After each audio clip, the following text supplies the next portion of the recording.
Hello everyone, and a Merry Christmas to you. Welcome to the Ridgeway Christmas celebrations, brought to you courtesy of Artsreach, Pageant Productions and Keep 106 Community Radio here in Dorchester. I'm Tim Laycock, and sitting next to me across the fire is my old friend and the conductor of the Ridgeway Singers and Band, Mr. Phil Humphries. Hello to you all and Merry Christmas. You've just been listening to the Ridgeway Band playing Thomas Hardy's favourite tune, Enrico. We're going to entertain you with songs, poems, stories and show you how we celebrated Christmas here in Dorset. In a minute, we'll get the Ridgeway Singers to give you one of the old carols, the old gallery carols. This is from Hinton, St Mary, and it's called Hark, Hark. Stilminster, of course, is the home ground of the Dorset poet William Barnes. And first, we're going to hear a wonderful description of a Blackmore Vale Christmas nearly 200 years ago. So, start us off, Phil. Come down tomorrow night, and mind, don't leave thy fiddle bag behind. We'll shake a lag and drink a cup of ale to keep wold Christmas up. Let thy sister take thy arm, the walk won't do her any harm. There's no dirt now to spoil her frock, the ground's a froze, hard's a rock.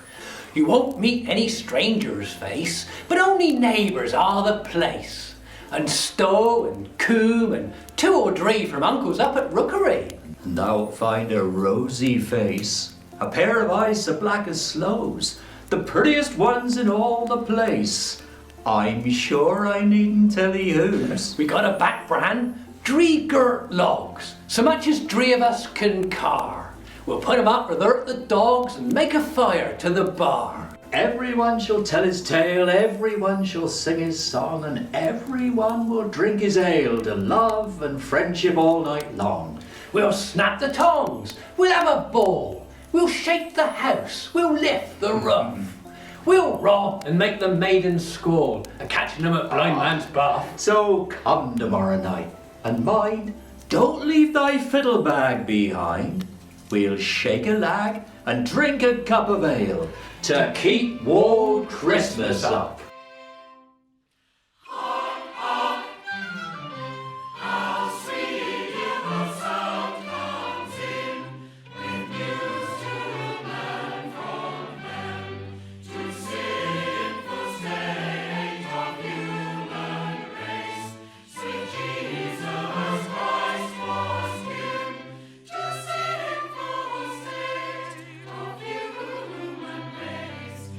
Jesus.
West Gallery music is the name given to the type of music you could hear in rural English parish churches from about 1700 through to the mid-19th century.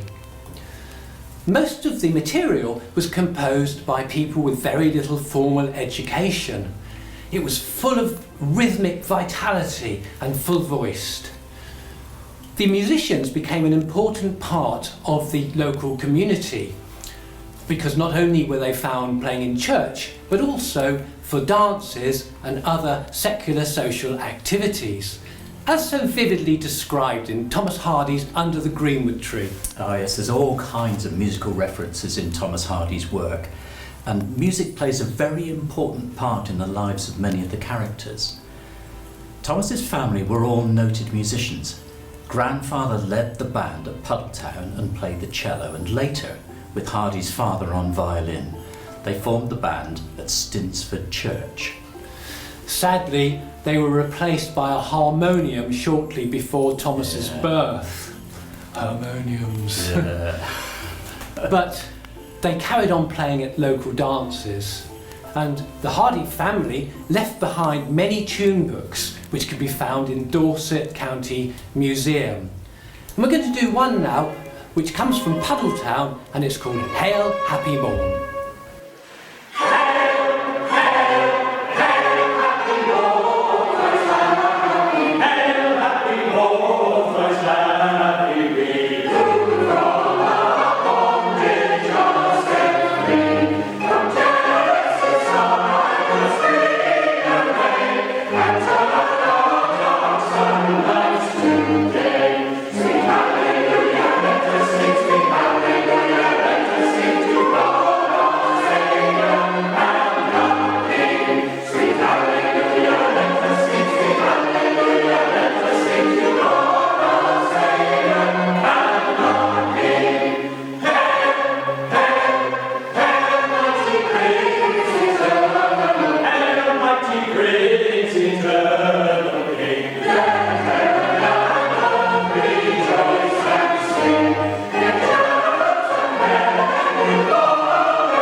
The Oxen by Thomas Hardy.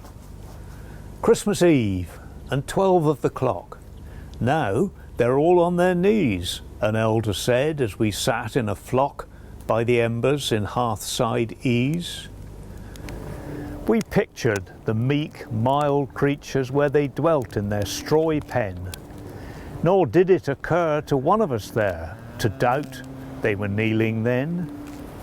So fair a fancy few would weave in these years, yet I feel if someone said on Christmas Eve, "Come, see the oxen kneel in the lonely barton by yonder coombe our childhood used to know," I should go with him in the gloom, hoping it might be so. That was Will Best, who farms at Godmanston, accompanied by his backing group. Will is one of our tenors in the Ridgeway Singers. The group came about in 2013 through Artsreach, who were asked by the South Dorset Ridgeway project to put together a group of local people who were interested in exploring the musical heritage of the area. So we wouldn't actually exist without Artsreach, and in those 7 years Nearly 70 people have taken part either as performers, as singers or as musicians, and have been part of the Ridgeway experience. Now we're going to hear from two of our sopranos, Joy Parsons and Jan Griffiths, and they're going to be reading from this book here, which is called Notes on the Old Church Bands and Village Choirs of the Last Century by the Reverend F.W. Galpin, M.A., F.L.S. Galpin was a famous musicologist, and he came to Joy's church at Winterbourne Abbas to see the very last active church band in Dorset, and he wrote about it. And later on he made his way down the Winterbourne Valley to Martinstown, where Jan is going to take up the story. And then after that we're going to hear one of the carols that actually comes from the Martinstown repertoire, and it's their version of While Shepherds Watch Their Flocks by Night. I had the privilege of worshipping in the church of Winterbourne Abbas, where at that time the church band still held its own. There were 3 performers. The thatcher, J. Dunford, played the clarinet and acted as leader. A farm labourer, J. Tompkins, played the flute, while the bass was in the hands of the shepherd, W. Dunford. They were placed under the west end of the church, under the tower, on a rising platform. The violoncello and flute playing at a long desk on the lower steps, while the clarinet stood at a desk on the step above, supported on either side by the singers, and in a position to mark time for all by the swing of his instrument. The clarinet played the air, the flute the tenor an octave above the voice, and the violoncello the bass. At certain places, presumably in sympathy with the words, the clarinet executed original variations which were themselves varied with an occasional tap on the head of some wayward youngster in front. The arrangement as we saw it had remained the same for 50 years at least. The absence of a violin was due to the wishes of the parson, who declared the once general opinion that it savoured of the public house. The church most celebrated in this valley was that of Winterbourne St Martin, or Martinstown. The singers numbered about 20, with 2 counters, or male altos, of which the village was justly proud. And in 1820, the band consisted of 4 clarinets, a hautboy and a bass viol, divided thus: 2 clarinets for the air, 2 clarinets for the countertenor, the hautboy for the tenor, playing an octave above the voice, and the violoncello for the bass. The hautboy player, a mason locally known as Uncle James, who also blew the bassoon in the village band, was in those early days leader and gave out the psalms. The hautboy was not an unusual instrument in the church music, and the people of this Dorset Valley called it the vox humana, a title which modern orchestral players have also given it. It was, however, a hard instrument to blow, though not so impossible as the famous brazen serpent, and the appalling example of a man in a neighbouring village who blew himself blind by playing it deterred others from attempting it. The shepherds watch their flocks by night, all seated on the ground. The angel of the Lord came down, and glory shone around, and glory shone around, and glory shone around. The angel of the Lord came down, and glory shone around, and glory shone around.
The tradition of mummers' plays at Christmas goes back many centuries, and the story is loosely based on the legend of St George and the Dragon and portrays the struggle between good and evil. Characters vary from village to village, but there is always a doctor with a miraculous cure to bring the dead back to life again. And this is because death and resurrection is the central element in all mummers' plays. The players would be heavily disguised, and of course there would be a collection to raise a bit of money. Oh yes. Another group of players you might encounter in Dorset is the Humphries, and you're now about to hear a wonderful poem by William Barnes describing this instrument in great detail.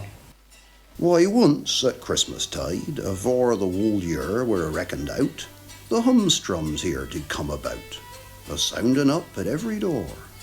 But now a bow do never scrape a humstrum anywhere all round, and some can't tell a humstrum's shape, and never heard his jingling sound.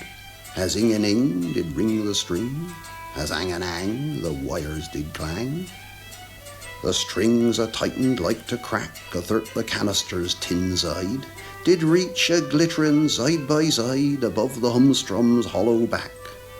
And there the boy wi' bended stick, as strung wi' hair to make a bow, did drive his elbow lightning quick, athert the strings from high to low. As ing and ing did ring the string, as ang and ang the wires did clang. The mother there did stand and hush her child to hear the jingling sound. The merry maid a scrubbing round her white-staved pail did stop her brush. The missus there, for old time's sake, had gifts to gie and smiles to show. A measter too did stand and shake his two broadsides a chuckling low, while ing and ing did ring the string, while ang and ang the wires did clang. The players' pockets were a strout wi' old brown pence a rattling in. Their swangin' bags did soon begin wi' brocks and scraps to plim well out. The children all did run and poke their heads from hatch or door and shout, a running back to older folk, why here the Humphries be about, as ing and ing did ring the string, as ang and ang the wires did clang. So Phil, Christmas in times past in Dorset must have been pretty busy in those days, yeah? Oh yeah, I bet. Yeah, because you got the carol singers, Yeah. and the mummers you were just talking about, and then the humstrum players. And one or two places had very special local customs. Shillingston, for example, had a Christmas bull. And I believe up in Stourton as well, they had a Christmas bull there. Now this was a wooden bull's head with real horns, and it was held on the end of a pole, and the operator was hidden underneath a long cloak. And this thing turned up at your door, and they, with the usual musicians and people to collect money, banged on the door. I mean, it must have been terrifying. This big, huge bull outside. And basically, you paid it to go away. So, Merry Christmas. Yeah. And then in other parts of the country, in times past, well, they had the hoodening horse in Kent, and then there's the Murray Lloyd in Wales. That was a skull on the end of a pole. In the Midlands, they had the Derby Ram, and there's a little play attached to that, which is just like a mummer's play. And if you go even further north, you get the Green Man. So in the north of England, just after Christmas, bang on the door, you open the door, and there would be standing a green man. And this is a song all about him. A man all garbed in living green, from head to toe bedight, with ivy leaves and holly. His antlered head, though no gaudy, bedies, and with 1,000 berries bright, to roam abroad this Yuletide night. Hey ho, let us all be jolly. If he should come a-knocking, do not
Dancing was a very important part of the Christmas celebrations, and we're lucky enough to have left behind the Hardy manuscripts, which contain a number of great tunes. We also have now the Benjamin Rose collection. Now, Benjamin Rose was a fiddle player from Bulcherwell in North Dorset, and he left behind Ben's book dated 1820, which contains a number of really good tunes. And I think it's 133 in all. 133. 133, Right, that's yeah. it. And we're going to play a couple of those now. We're going to feature the band in Lady Elizabeth's hornpipe and the Mariner's hornpipe.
From the Dorset County Chronicle.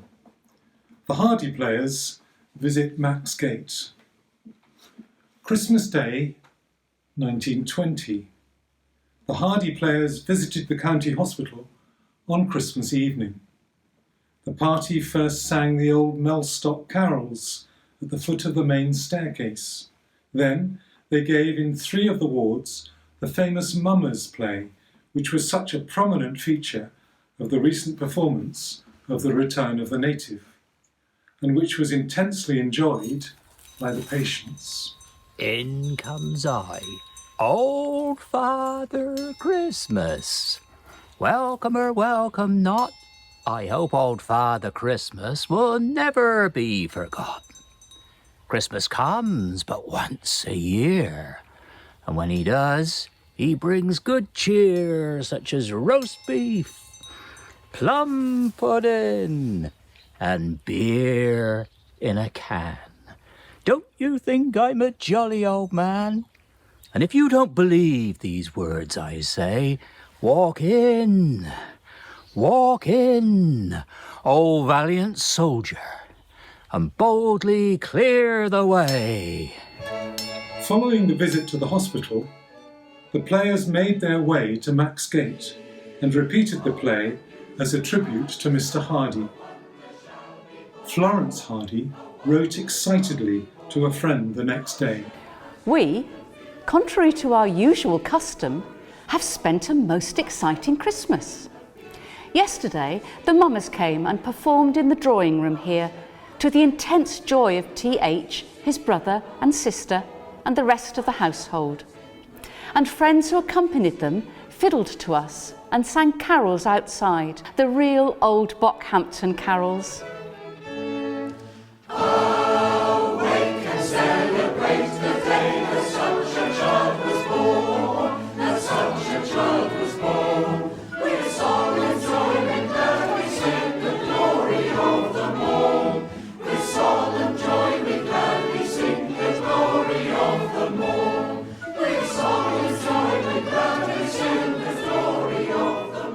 Then they came in, had refreshments in the dining room, and we had a very delightful time with them. Miss Bugler looking prettier than ever in her mumming dress.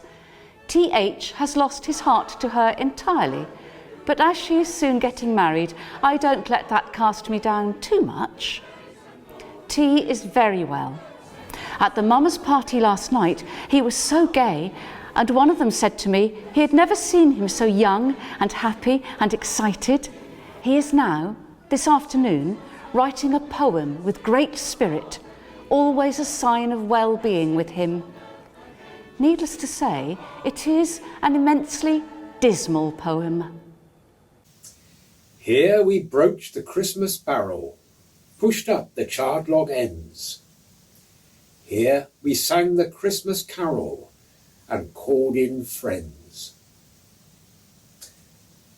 Time has tired me since we met here, when the folk now dead were young, since the viands were outset here and the quaint songs sung.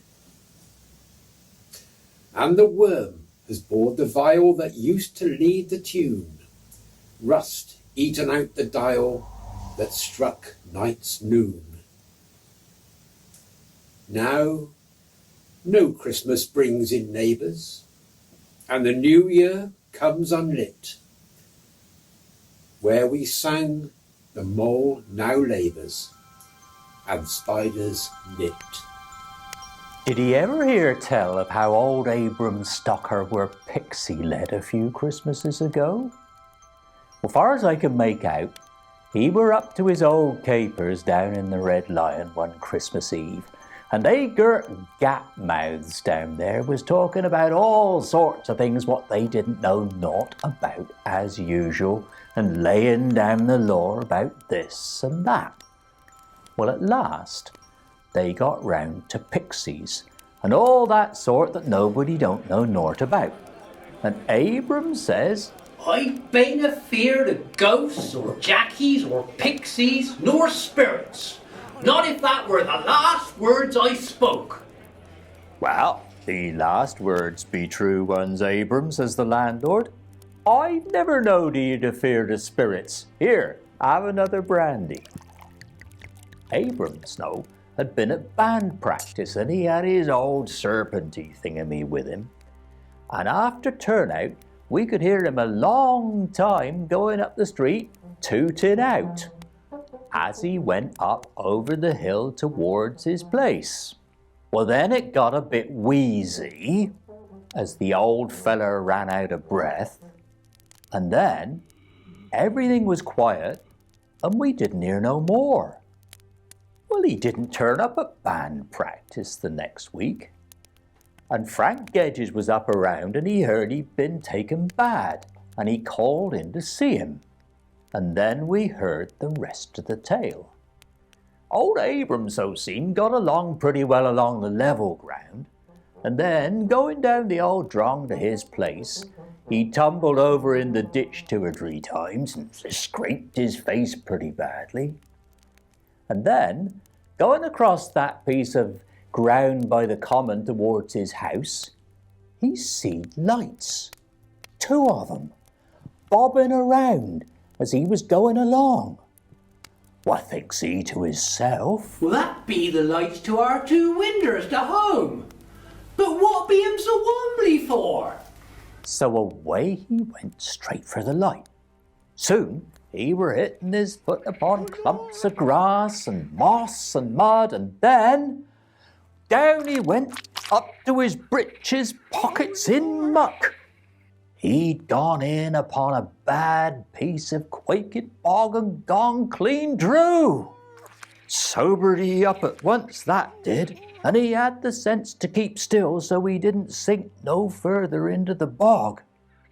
And then he seed they lights bobbing around, mocking him. He knowed then 'twere pixie lanterns, but he had the sense to keep still so he didn't sink no further down into the bog. And then he took and he blowed on his serpent like 'twas practice night and payday and club night all in one. Well, luckily they heard him at home and out turned the lot of 'em to find him. Feyther! Feyther, where be Feyther? Pom, pom, pom went the old music, and they followed the sound. One of t'others turned back for a wagon rope, and Paul hollered out to him, Feyther! Feyther, bide still, Feyther!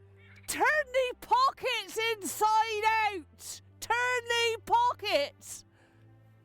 Well, he couldn't reach his pockets, he was that far down in the muck, but he took his old hat and he turned it upside down and banged it down on top of his head. And then he feeled safer and better.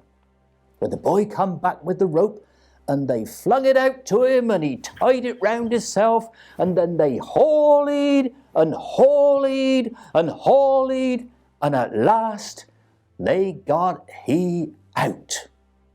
They took Abram home, put him to bed, and next day he couldn't hardly speak, he were that hoarse.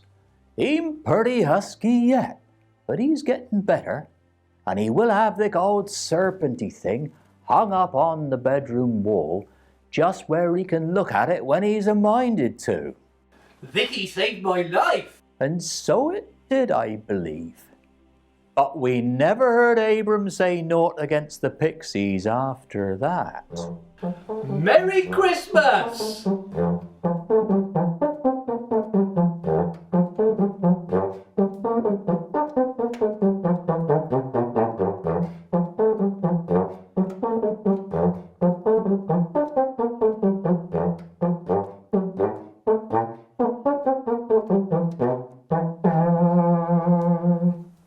There are occasions when religious feeling will suddenly take the most obdurate spirit. It happened so with me 3 weeks ago as I watched out the old year. Suddenly, the sound of bells came drifting over the downs, stiff and ashen white with hoarfrost. In the sound were all the romantic associations of medieval piety. The moon was shining in her white, cold, beautiful light, and I knew that there was rising from the pastures of every English shire, far up into the wintry heavens, this wonderful crystal music, familiar from the time of our fathers and in the old times before them. Every separate grass blade, every single twig on the thorn hedges and the top bar of each field gate was glittering, and over the frozen ploughlands covered with flints came the ambling rhythm of the belfry changes, now loud, now faint, as though caught upon the wind from a wedding procession taking place far away on the other side of the distant hills, where by some enchantment spring was already, with yellow daffodils, yellow primroses, strewing the path of true lovers happy at last. I knew that on that night the whole of Dorset was lying under the spell of the moon.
That was One Bright Star, a new carol which I wrote for the group in 2015. It's become a real favourite. I was inspired by the landscape of the South Dorset Ridgeway and also the archaeology up there, but also the real enthusiasm of the Ridgeway Singers and Band. So what began as a musical project has turned into a real creative musical force. And most importantly, Phil, it's fun. Absolutely. And we'd like to thank all our friends and supporters, and we look forward to seeing you all again in person very soon. Yeah. We take you now to a village pub somewhere near Abbotsbury at Christmas 1951, when the local traditions and the musical customs were still alive and kicking. And here, in John Eastwood's unforgettable description of an evening when the Thrift Club meets. Happy Christmas! On the last Thursday before Christmas, the Christmas Thrift Club breaks. All year, Men have been putting their weekly shillings and half-crowns into the Providence Inn Club Fund, and now they are suddenly rich. And early in the evening at the inn, there is a general air of determination to get fairly drunk tonight. George Merry already had out his melodeon and old Fritz's banjo, and the pints of rough cider and beer come rapidly from the barrel room, while the first songs are bellowed out. "In gie us rock and roll, Georger," shouts a young tractor driver. But George Merry knows nothing of such modern trumpery and breaks immediately into one of the old village songs we all know and loved, although they have been sung so many times over the past decades. "Wire in, my lads, Buttercup Joe, the burning sands of Egypt, when the fields are white with daisies," and then Levi Vox, an old retired carrier, sings in a quavering voice, "She went away a month today, her absence grieves me greatly. Wi' a strawberry mark upon her arm, oh, have you seen her lately?" And now, Billy Coombe, the best man in the village, is on his feet, swaying violently and bellowing out his only song. Billy, blown up and buried alive on the Somme in 1916, has the lined, loyal face of the eternal man-at-arms, and his song was forgotten by everybody else long ago. The whiz-bang is the swiftest thing invented on this earth. Its animated marvel makes you duck for all your worth. And so on, through the crowded, rocking night, the songs soon giving way to dancing in the limited space on the limestone floor. Old-fashioned waltzes, seven-step polkas, schottisches and the four-handed reel, our boots clumping on the stones as we twirl and spin and clap hands. How lucky we are to be so far from towns.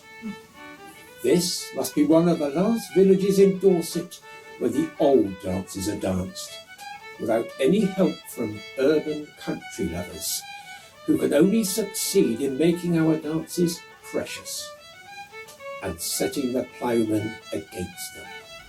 And the year died towards Christmas, through muck spreading and ploughing, and sowing of winter corn, and the ghostly lights of milkers' bicycles, coming down the hill to the dairy before break of day, their tyres crackling on the thin ice of puddles on the road. One night, as I sit by the fire in my ancient house, marooned in the fields, I hear, from the dark night, a preliminary wheeze, a few quavering notes, growing to full volume of treble and cracking alto voices of the carol singers, shepherds keeping watch by night.